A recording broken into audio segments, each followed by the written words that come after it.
आज हम प्रश्नावली 7.2 का प्रश्न नंबर 9 करेंगे।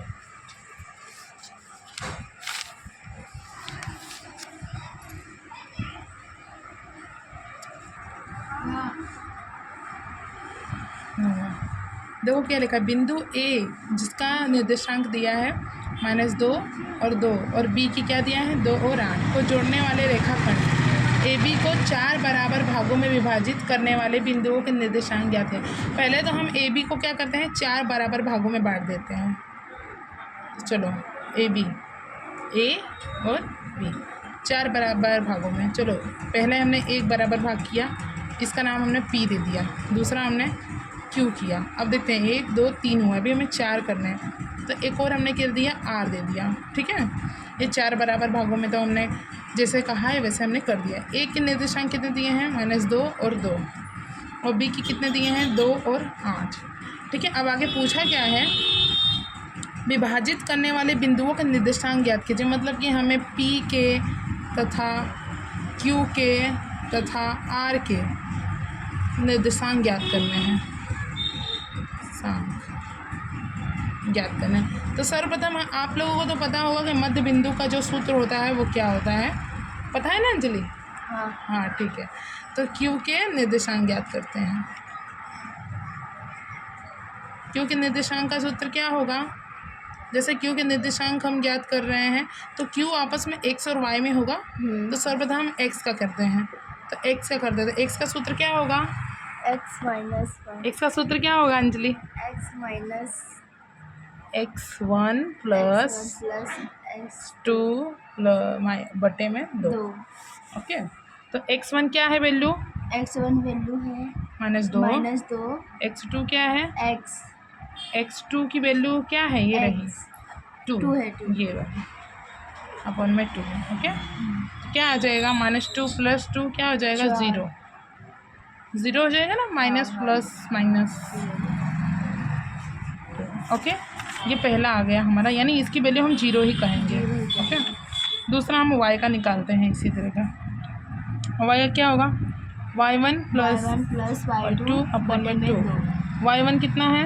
y1 है 2 y2 8 में 2, तो 8 और 2 कितने हो गए 10 अपन में 2 डिवाइड बाय 10 5। ओके, यानी कि हम ऐसे कह सकते हैं क्यू के निर्देशांक कितने आए हमारे, क्योंकि हमारे कितने आए 0 और 5। ओके, ये हो गया। अब हमें किसके निर्देशांक ज्ञात करने हैं, क्यू का तो हमें प्राप्त हो गया 0 और 5। अब हमें ज्ञात करना है पी के। अब हम पी के निर्देशांक ज्ञात करेंगे, पी के निर्देशांक।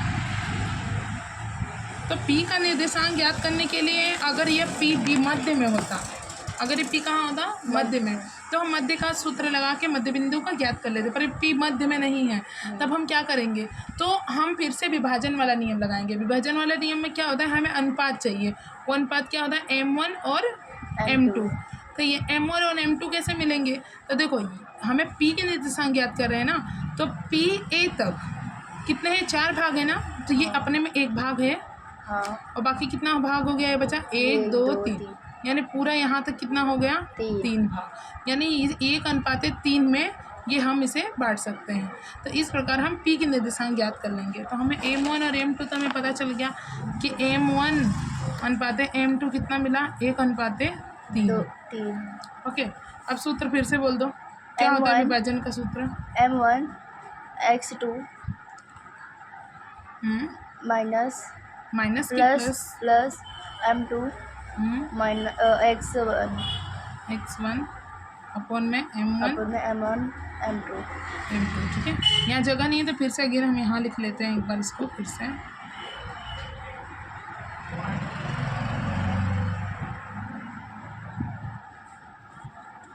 अब यहाँ पे m1 y2 m2 y1 m1 plus m2। ठीक है, लगा देते हैं। m1 क्या है हमारा 1 और x2 हमारे कितना है, x2 की वैल्यू क्या है इसमें 2 2 है प्लस m2 3।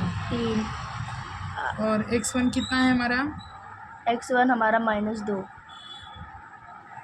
-2 और m1 m2 1 + 3 फिर से 1 y2 कितना है हमारा? y2 हमारा 8 m2 हमारा 3 y1 y1 2 2 बटे में 1 +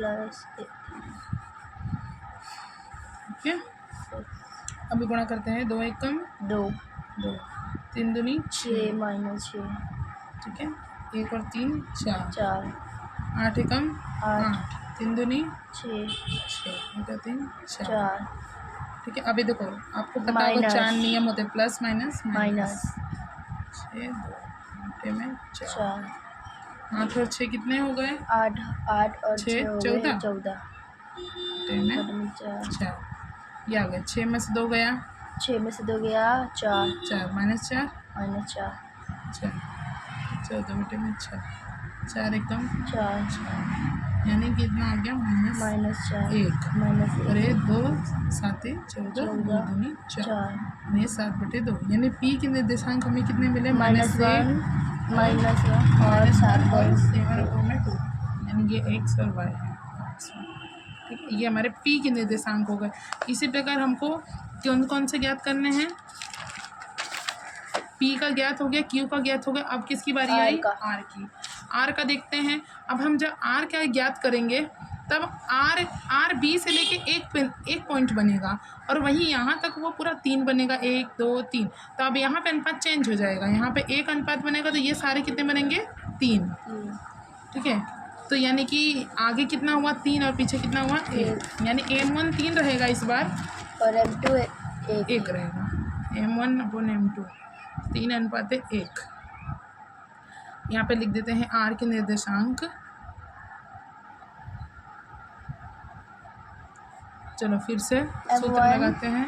m1 गुणे x2 प्लस m2 x1 गुणे x1 बटे में m1 प्लस m2 फिर से m1 गुणे y2 प्लस m2 गुणे y1 बटे में m1 प्लस m2। m1 कितना है? 3 गुणे x2 कितना है? x2 की वैल्यू x2 की वैल्यू 2 है m2 1 -2 और 3 + 1 m1 3 y2 8 1 गुणे y1 2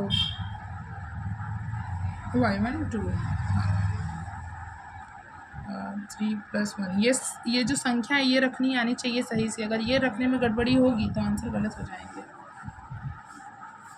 3 दूनी 6 तो एकम 2 -3 1 4 8 त्रिके 24 तो एकम 2 3 1 4 6 प्लस माइनस 2 बटे में 4 24 + 2 कितना हो गया?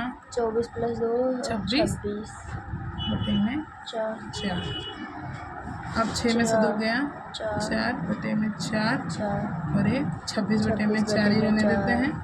4 एकम 4 यहाँ 1 आ गया, ये 2 से काट देंगे तो 2 से कटे 2 एकम 2 होते हैं 6 4 13 बटे में 2। ये हमारे हो गए r के निर्देशांक। ठीक है।